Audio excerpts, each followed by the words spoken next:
大家好，我是小七。今天开始由我给大家介绍中华药膳。药膳呢，它分为两部分，一部分呢是药，一部分为膳。药呢就是指中药，膳就是指美食了。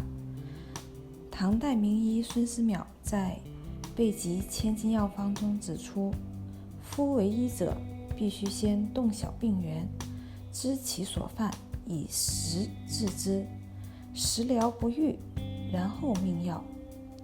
这句话就是说，医生了解病情之后，首先要用食疗的办法，食疗的办法无效，再用药。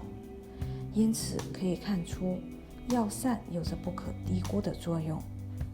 然而，人有男女之别，高矮胖瘦之差，体质也有寒热之分，所以我们不能只凭着自己的喜好出发，想吃什么就吃什么。首先我们要了解自己身体的体质，掌握什么该吃，更应该掌握什么不该吃。清代名医叶天士曰：药不在贵，对症则灵；食不在补，适口为真。因此，吃得饱是基础，吃得对才是健康。吃对了，养生保命；吃错了，则是伤身害命。从体质着手，让大家了解自己的体质，是向健康出发的起点。小七会针对不同的人群、不同的体质与身体的状态，针对不同的膳食做出不同的方案。那人的体质呢，分为9种，分别是平和体质、气虚体质、阳虚体质、阴虚体质、痰湿体质、湿热体质、血瘀体质、气郁体质以及特禀体质。不同体质所用的药膳也不同。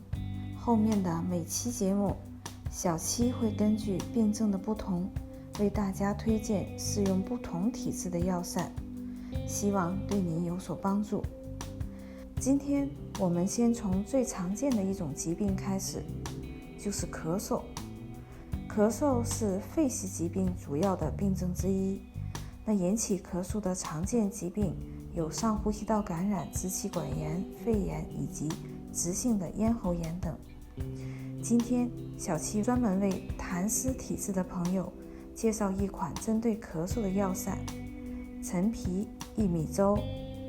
首先我们要准备一个称重器，是以克为单位的，要把称重器打开，然后清零。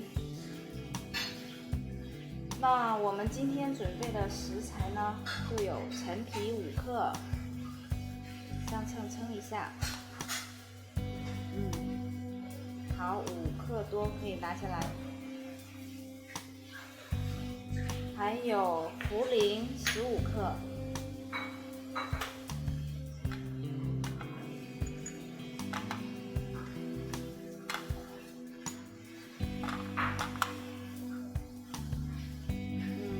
可以15克。然后是薏米30克。我们这个盖子是38克，所以加上薏米一共是需要68克。我们再称一下大米100克。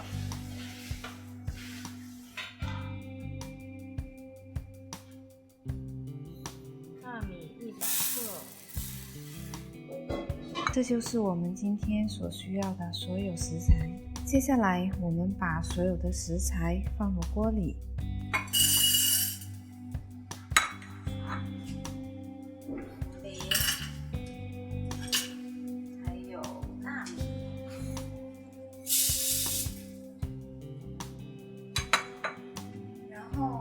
加入适量的清水，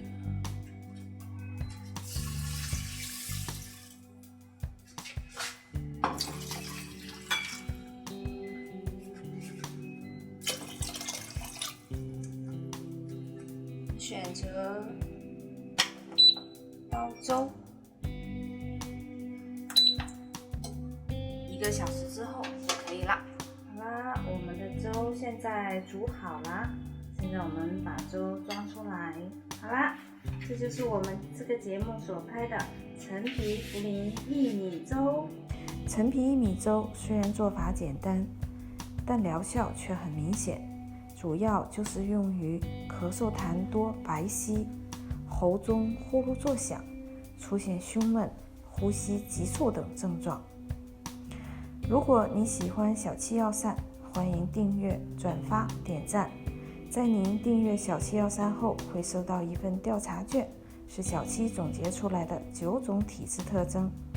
您可以根据这份调查卷来辨别自己是属于什么体质，以便您更好的合理食用药膳。保健养生从小七药膳开始。我们下期节目再见，拜拜。